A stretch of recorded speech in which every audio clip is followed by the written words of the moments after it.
আপনি YouTube open করলে কিন্তু অসংখ্য ব্লগারের অসংখ্য ধরনের অ্যাড দেখতে পারবেন আইফোনের। সেটা কি ব্র্যান্ড নিউ বা ইউজড আইফোন নাকি বাইপাস করা আইফোন, সেটা নিয়ে তো আমি নিজেও কনফিউজ। আপনি কি কম দামে একটা আইফোন কেনার কথা ভাবছেন, কিংবা আপনি কি 10,000 টাকা ছাড় বা 20,000 টাকা ছাড়ে একটা আইফোন কিনবেন বলে ভাবছেন? কিনতে পারেন। তাছাড়া আপনি কি 50% ছাড়ে আপনি আইফোন কিনতে চান?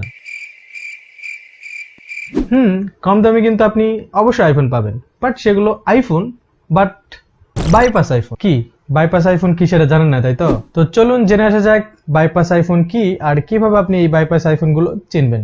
তো ladies and gentleman, this is your host Nishan, let's watch it. Okay, তো বাইপাস আইফোন কি আমি যদি সহজভাবে বলি, ধরেন আপনার হাতে একটা আইফোন আছে, আপনার সেই আইফোনের অ্যাপেল আইডি আর পাসওয়ার্ড আপনি ভুলে গেছেন, আর সেই আইডি পাসওয়ার্ড রিকভার করার জন্য আপনার যে জিমেইল বা আপনার যে ফোন নাম্বারটি সেটি আপনার কাছে নেই। তো সেক্ষেত্রে এই ফোনটি ইউজ করার জন্য একটাই সলিউশন আছে, সেটি হলো ফোনের অ্যাপেল আইডিটি ডিলিট করে দেওয়া। তো সেটা করার জন্য আপনার ফোনের সফটওয়্যারকে ক্র্যাক করতে হয়, আর এই প্রসেসটাকেই বাইপাস বা বাইপাস আইফোন বলা হয়। এখানে কিন্তু একটা কিন্তু আছে, আমাদের দেশে বেশিরভাগ আইফোনই কিন্তু চোরাই আইফোন, যেগুলো বাইপাস করে ইউজড আইফোন নামে চালিয়ে দেওয়া হয়। আল্লাহ তোমার কাছে বিচার দিলাম।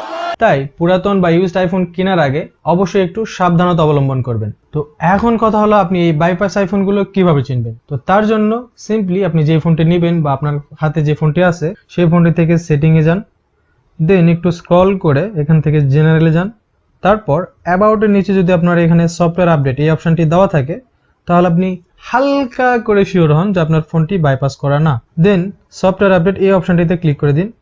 তারপর এখানে যদি লেটেস্ট iOS ভার্সনটি দেওয়া থাকে, I mean iOS is up to date, তাহলে আপনার ফোনটি বাইপাস করা না।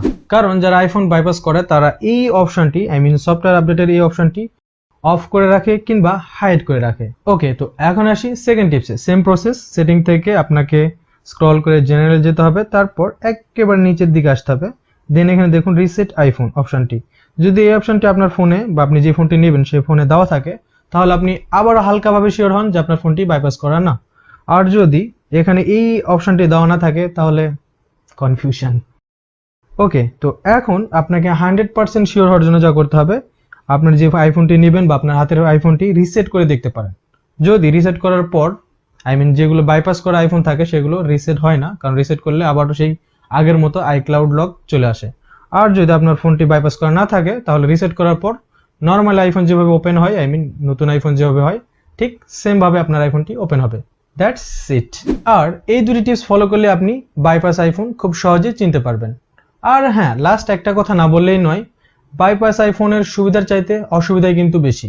তো নেক্সট বাইপাস আইফোনের সুবিধা অসুবিধা তাছাড়া ফুল ডিটেলস নিয়ে একটা ভিডিও দেওয়ার ট্রাই করব।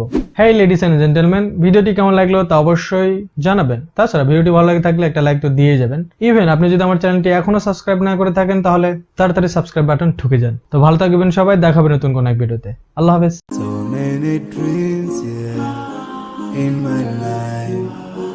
I dream a lot of things in my life.